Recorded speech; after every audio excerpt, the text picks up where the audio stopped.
लेकिन साथ में आपने ये जो बात कही कि इन्फ्लेशन बढ़ती इकोनॉमी के लिए ज़रूरी है, क्योंकि अगर इन्फ्लेशन नहीं होगा तो इकोनॉमी के आगे जाने में कहीं हर्डल होगी, रोजगार क्रिएट नहीं होंगे। लेकिन सर कम से कम ये तो होता दिखाई देता, कहीं कोई पॉजिटिव साइड जो आप कह रहे हैं वो दिखाई देता तो ये मान लेते कि चलिए दिल पर पत्थर रख लेते हैं महंगाई का।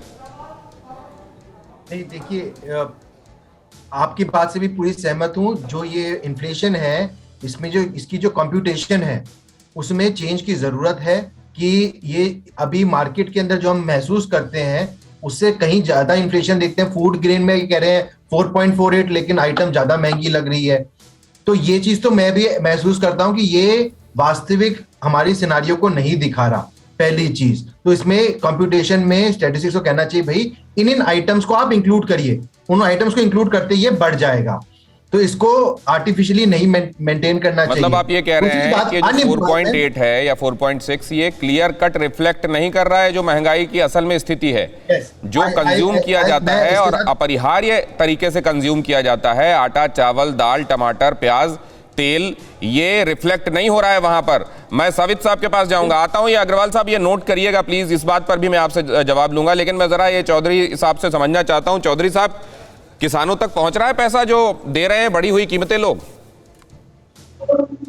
ये जो महंगाई है इसकी सबसे बड़ी मार किसान के ऊपर पड़ी है, क्योंकि पेट्रोल, डीजल, गैस, बिजली, मुझे सबकी आवाज कम आ रही है, जरा देखिए इसको। जी आप कंटिन्यू कीजिए सर।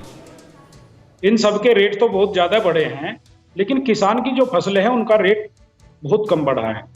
मैं आपको बता दूं, गन्ना किसानों का जो रेट है उत्तर प्रदेश के अंदर पिछले 5 वर्ष में 25 पैसे किलो की बढ़ोतरी हुई है। डीजल पे 68 रुपए की हुई है। एक बार मुझे अपनी टेक्निकल टीम को फिर बताने दीजिए सर, आप सबकी आवाज मुझे बहुत कम आ रही है, मैं समझ नहीं पा रहा हूं, इसको जल्दी से दुरुस्त करें। आप अपनी बात कंटिन्यू कीजिए सर। हम लोगों को अगर एमएसपी पे रेट मिल जाए और एमएसपी मिलने से हम किसान पर पैसा आएगा, तो किसान सबसे पहले मार्केट जाएगा, बच्चों के लिए खिलौने खरीदेगा, किताबें खरीदेगा, कपड़े खरीदेगा और तमाम चीजें खरीदेगा, जिससे मार्केट में पैसा आएगा और जो हमारी इकोनॉमी है उसमें सुधार होगा। लेकिन किसान खाली है, किसान की जेब खाली है, किसान के पास आज पैसा नहीं है। क्यों नहीं है? क्योंकि इन्होंने इतना महंगाई सारी चीजों में कर दी है। डीजल का बहुत बड़ा प्रभाव किसान के ऊपर पड़ा है, बिजली का पड़ा है, खाद का पड़ा है, बीज का पड़ा है, दवाओं का पड़ा है। और इन्होंने क्या दिया है? 25 पैसे किलो, 30 पैसे किलो, 40 पैसे किलो, ऐसे करके इन्होंने फसलों के रेट बढ़ाए।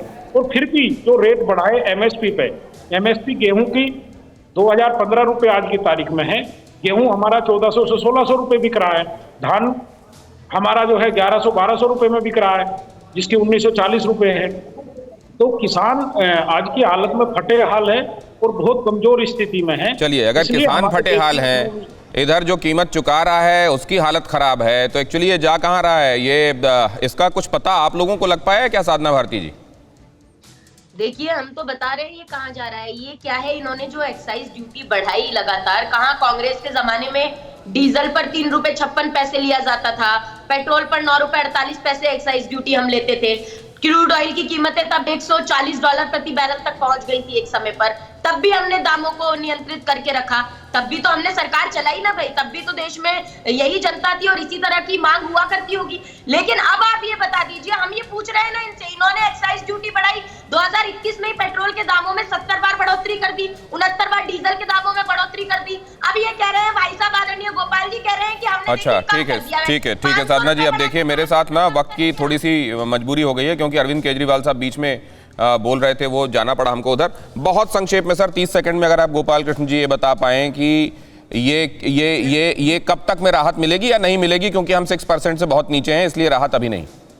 देखिए, सबसे पहले तो मैं साधना जी और उनकी पार्टी से कहूंगा कि संवेदनशीलता शब्दों के बजाय ग्राउंड पे दिखाएं और वैट कम करें पेट्रोल डीजल पे।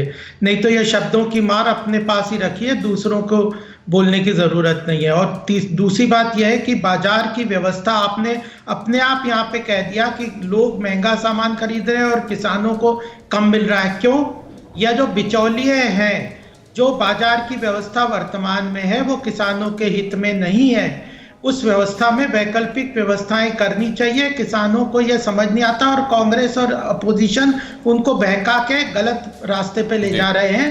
यह भी एक बहुत बड़ी समस्या की बात है। हम उसके ऊपर नजर रखे हुए हैं सब चीजों पे, और जो व्यवस्था होगी उसको ठीक करेंगे। सर अब तो लोग चाह रहे हैं कि आप नजर नहीं रखें, आप कुछ करें सर, लोगों के सिर के ऊपर से पानी जा रहा है। आप सबका बहुत धन्यवाद करूंगा, आप सब ने वक्त निकाला, हमारे साथ अपने पर्सपेक्टिव लेकर जुड़े, आपका बहुत शुक्रिया।